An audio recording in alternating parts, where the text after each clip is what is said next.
बोल जी ले कर देखो राजन है आजा यार छोरा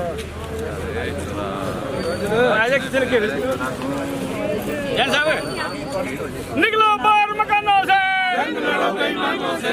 लड़े थे गौरों से अब लड़ेंगे चोरों से इनकलाब जिंदाबाद इनकलाब जिंदाबाद निकलो बाहर मकानों से निकलो बाहर मकानों से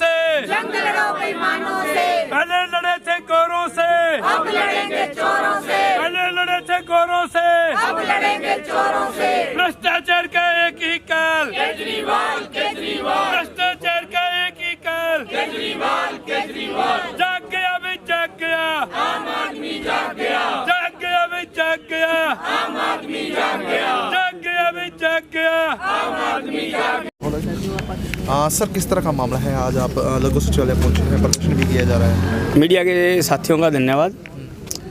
सरसा के अंदर फर्जी फर्मों का जाल बिछा हुआ है। करोड़ रुपए का चूना उनकी तरफ से सरकार को लगाया जा रहा है। आबकारी, कराधान, इनकम टैक्स के अधिकारी उनके साथ मिले हुए हैं। जो फर्जी फर्मों से मोटी काली कमाई हो रही है, जिला प्रशासन के अधिकारी, नगर परिषद के अधिकारियों के साथ वो मिलकर उनको प्रॉपर्टी के अंदर कन्वर्ट करके प्रॉफिट दिलवाया जा रहा है। उनकी प्रॉपर्टियों काली कमाई में सरकार के द्वारा दिनांक 10/3/2021 को सरसा के अंदर एक अप्रूव्ड कॉलोनियों की लिस्ट जारी की जाती है और उस लिस्ट के अनुसार सरसा के अंदर अग्रसेन कॉलोनी का बहुत बड़ा भाग, मोता गार्डन, मेला ground, Govind Nagar, friends colony, Kirti Nagar और बहुत सी पुरानी कॉलोनियों को अनअप्रूव्ड घोषित करते हुए उस लिस्ट से बाहर कर दिया जाता है सरकार के नियमों के अनुसार। और जो प्रक्रिया है अप्रूव्ड कॉलोनियों के अंदर एनडीसी लेने की, वो इतनी जटिल बना दी है कि आम आदमी को अपनी अप्रूव्ड क्षेत्र की एनडीसी लेने के लिए भी महीनों नगर परिषद में धक्के खाने पड़ते हैं।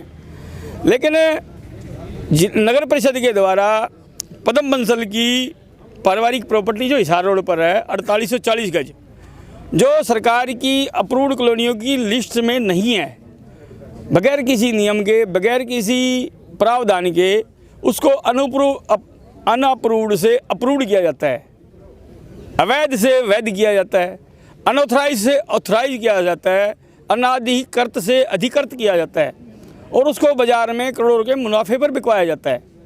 इस सारे मामले की हमने जांच की मांग करी आज मुख्यमंत्री महोदय से।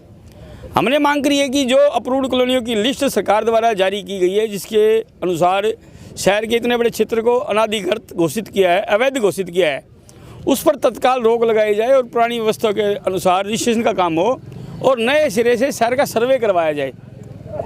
क्योंकि या तो अधिकारी नियमों को छुपाकर काम कर रहे हैं, जिन नियमों से ये काम हो रहा है वो नियम सारे सार्वजनिक किए जाएं। किन किन अधिकारियों की मिलीभगत आप मानते हैं? जिला ये नगर परिषद के अधिकारियों के द्वारा एनडीसी जारी की गई है, ऑथराइज की, उन्हीं के हाथ का काम है और नगर परिषद के साथ पास ये सारी पावर है। अब जांच में ही ये बात साबित होगी कि नगर परिषद के अधिकारियों की क्या फर्जी फर्मों के साथ मिलीभगत करके उनकी प्रॉपर्टियों में अधिकारियों का निवेश है, या सिर्फ वो उनसे कमीशन ले रहे हैं, या ये बड़े नेताओं के दबाव में काम कर रहे हैं। अगर ये जिला प्रशासन के अधिकारी, नगर परिषद के अधिकारी दबाव में काम कर रहे हैं तो इनको दबाव में कौन दे रहा है? क्या विधायक गोपाल कांडा जी इन पर दबाव दे रहे हैं, डिप्टी सीएम दुष्यंत चौटाला जी दबाव दे रहे हैं? ये सारे मामले जांच में खुलासा होगा। अवैध हो गई हैं इस अनुसार, फिर आगे उनका क्या प्रोसीजर? क्योंकि उन्होंने करोड़ों रुपया खर्च कर रखा है मकान बनाने में, लाखों की बात करें, पूरी पूंजी उन्होंने लगा रखी है, कैसे फिर वो बात बनेगी? क्योंकि हमारी यही मांग है कि जो सूची इन्होंने जारी करी थी वो अव्यवहारिक थी। शहर के पुराने क्षेत्र को इन्होंने अवैध घोषित कर रखा है।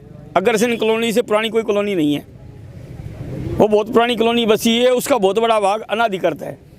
लेकिन जब बड़े रसूखदार लोगों के मामले आते हैं तो सारे नियम साइड में लगाए जाते हैं, बगैर किसी नियमों के चीज़ों को किया जाता है। हम इसी मामले की जांच को लेकर आज मुख्यमंत्री जी के पास आए हैं कि अगर नियम लागू है तो ये नियमों में छूट क्यों विशेष लोगों को? वो लोग जिन पर पूरे हरियाणा की विजिलेंस जिनकी गिरफ्तारी के लिए छापेमारी कर रही है, पुलिस पूरे देश में जिनकी गिरफ्तारी के लिए छापेमारी कर रही है, उस समय उनकी प्रॉपर्टी को अवैध से वैध करके बाजार में बिकवाया जाता है। ये बहुत बड़ा एक भ्रष्टाचार का खेल है। जो प्रावधान है या तो टाउन प्लानिंग के द्वारा एनओसी जारी की जाएगी या जिला प्रशासन नगर परिषद के द्वारा एनडीसी जारी की जाएगी। और इन नियमों में किस प्रकार का भ्रष्टाचार का खेल चल रहा है, पिछले 1 महीना पहले एनडीसी के एवज नगर जिला टाउन प्लानिंग के द्वारा एनओसी के एवज में 50,000 रुपये मांगने का ऑडियो स्टिंग हमने प्रशासन को दिया था, उसकी जांच की मांग की थी, आज तक वो जांच नहीं हुई है। और ये उसका दूसरा भाग है कि नगर परिषद में किस प्रकार से भ्रष्टाचार है, कितने बड़े लेवल का भ्रष्टाचार है। अगर एक प्रॉपर्टी अवैध है, अमान्य है, अनाधिकृत है, तो उसकी बाजारी कीमत जो है वैध होने के बाद वो 2 से 3 गुना हो जाती है। तो आप समझ सकते हैं कि ये करोड़ों की प्रॉपर्टी है, वैध और अवैध के खेल में कितना मुनाफा हुआ, कहाँ बटा, ये सारे जांच के बाद तथ्य सामने आएंगे। अब आगे क्या स्टेप रहेगा, क्योंकि आज तो क्या अपना आपने दिया है। हमें नहीं विश्वास कि ये नकली भ्रष्टाचारियों की सरकार, नकली ईमानदारों की भाजपा सरकार या ये जो हमारे जिला प्रशासन के अधिकारी हैं, क्योंकि ये अधिकारी के रूप में काम नहीं कर रहे हैं, ये एक रिकवरी एजेंट के रूप में काम कर रहे हैं, जो जनता का खून पसीना चूस रहे हैं। हमें इनसे कोई उम्मीद नहीं है। इस सारे मामले को लेकर हम सरसा की जनता की अदालत में जाएंगे, जनता की अदालत में सारे तथ्य रखेंगे। इसके ऊपर सरसा की जनता फैसला करेगी, क्योंकि जिस प्रकार से लिस्टें बनती हैं, शहर की कॉलोनियों को बंद किया जाता है। सरसा की जनता ने अपनी बात रखने के लिए 31 नगर पार्षद चुने हुए हैं, विधायक जी चुने हुए हैं, सांसद जी चुने हुए हैं, लेकिन ना तो 31 पार्षदों ने ये बात रखी कि जनता ने हमें वोट दिए थे, ये एरिया वैध है, ना विधायक जी ने कभी कहा है जी ये एरिया अग्रसेन कॉलोनी जैसा क्षेत्र जो बहुत पुराना बसा वो अवैध कैसे हो गया। तो कब जाएंगे जनता की अदालत में आप? नहीं, आज हम मुख्यमंत्री जी के नाम हमने ज्ञापन दिया है, अब ये केस जनता की अदालत में हम लेकर जाएंगे। जनता का और हमारा कोई अपॉइंटमेंट तो है नहीं, हम जब मर्जी जनता की अदालत में जाएंगे।